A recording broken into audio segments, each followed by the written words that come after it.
ഉഷാ മോഹനൻ, ഇതെൻ്റെ ഹസ്ബൻഡ് മോഹനൻ. ഞങ്ങൾ ഇടുക്കി ജില്ലയിലെ തേക്കടിയിൽ നിന്നാണ് വരുന്നത്. ഞാൻ 2024 ജൂലൈ മാസത്തിലാണ് ഇവിടെ വന്ന് ആദ്യമായിട്ട് ഉടമ്പടി എടുക്കുന്നത്. ആദ്യമായിട്ട് ഇവിടെ വരുന്ന സമയത്ത് കൃപാസനം എന്താണെന്നോ പ്രാർത്ഥന എന്താണെന്നോ എനിക്കൊന്നും അറിയത്തില്ലായിരുന്നു. ഫോണിലും ടി വിയിലും ഒക്കെ കണ്ട ആ ഒരു വിശ്വാസത്തിൽ ഞാനിവിടെ വന്നു ഉടമ്പടി എടുത്തു.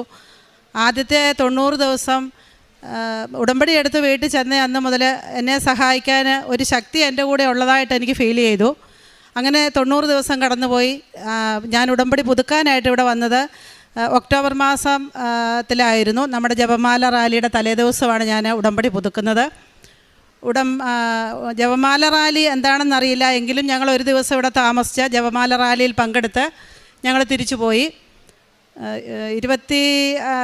അന്ന് ഞാൻ എൻ്റെ ഒരു വീടിൻ്റെ ഏറ്റവും വലിയൊരു ആഗ്രഹമായിരുന്ന ഞങ്ങൾ താമസിക്കുന്ന ഒരു വീടിനൊരു 50 വർഷം പഴക്കമുണ്ടായിരുന്നു. അപ്പോൾ ഒരു 10-15 വർഷമായിട്ട് ഞങ്ങളൊരു വീട് വയ്ക്കാൻ വേണ്ടി ആഗ്രഹിച്ചുകൊണ്ടിരിക്കുകയായിരുന്നു. അപ്പോൾ ഞാനത് നിയോഗം വെച്ചു, പ്രാർത്ഥിച്ചു, വീട്ടിൽ പോയി.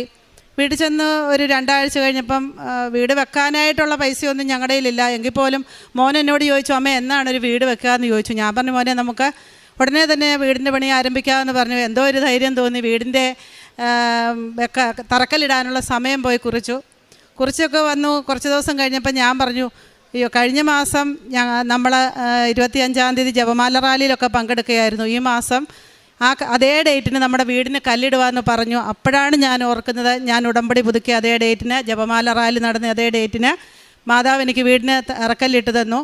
ഞാൻ ആ തറക്കല്ലിൻ്റെ കൂടെ മാതാവിൻ്റെ ഇവിടുന്ന് നേർച്ച വസ്തുക്കൾ മേടിക്കുന്ന കൂട്ടത്തിൽ വാങ്ങിച്ച ഒരു കാശ് രൂപം എനിക്കപ്പം മനസ്സിൽ തോന്നി. ഞാനൊരു പ്ലാസ്റ്റിക്കിനകത്ത് പൊതിഞ്ഞ ഒരു നീല നൂലിനകത്ത് കെട്ടി ഞാനത് ആ തറക്കല്ലിൻ്റെ കൂടെ അവിടെ നിക്ഷേപിച്ചു. അപ്പം ഞാൻ ഉടമ്പടി എടുക്കുന്ന സമയത്ത് ഞാൻ ഒരു ഡേറ്റ് ഇട്ടിട്ടുണ്ടായിരുന്നു. 2025 ഏപ്രിൽ 30-ാം തീയതിക്ക് മുമ്പ് എനിക്കൊരു ഭവനം വെച്ച് കയറി താമസിക്കണം എന്നായിരുന്നു ഞാൻ ആ ഉടമ്പടിയിൽ നിയോഗം എഴുതിയത്. പക്ഷേ എനിക്കൊരു പ്രതീക്ഷയില്ലായിരുന്നു. എന്താണെങ്കിലും വീട് പണി വളരെ ഭംഗിയായിട്ട് നടന്നു. അടുത്തടുത്ത 2 വീടുകൾ അവിടെ പണിയുന്നുണ്ടായിരുന്നു ഞങ്ങളുടെ അടുത്ത്.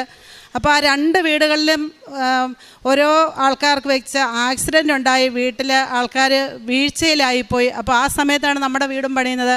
നാട്ടുകാരെല്ലാം ഞങ്ങളോട് പറഞ്ഞു, നിങ്ങൾ വളരെ ശ്രദ്ധിക്കണം, ഇങ്ങനെ പഴയ തറവാടൊക്കെ പൊളിച്ചു പണിയും, അപ്പം ബുദ്ധിമുട്ടൊന്നും ഉണ്ടാവാതെ സൂക്ഷിക്കണമെന്ന് പറഞ്ഞപ്പോൾ ഞാൻ എൻ്റെ മനസ്സിൽ പറഞ്ഞു, ഞാൻ ഏറ്റവും വിശ്വസ്തയായിട്ടുള്ള ഏറ്റവും ശക്തിയുള്ള ആളിനെ ഏൽപ്പിച്ചാണ് ഞാൻ എൻ്റെ വീട് പണി ആരംഭിക്കുന്നതെന്ന് പറഞ്ഞു. എല്ലാ ദിവസവും പ്രാർത്ഥിച്ച് പണിക്കാരെ സമർപ്പിച്ച് പണിയായുധങ്ങളെ സമർപ്പിച്ച് വീട് പണിയുന്ന സാധനങ്ങളെല്ലാം ദൈവത്തിൽ സമർപ്പിച്ച് ഞങ്ങളുടെ വീട് പണി മുമ്പോട്ട് പോയി. അത്ഭുതമെന്ന് പറയട്ടെ, 2025 ഏപ്രിൽ 25-ാം തീയതി ഞാൻ നിയോഗം വെച്ചു. 2025 ഏപ്രിൽ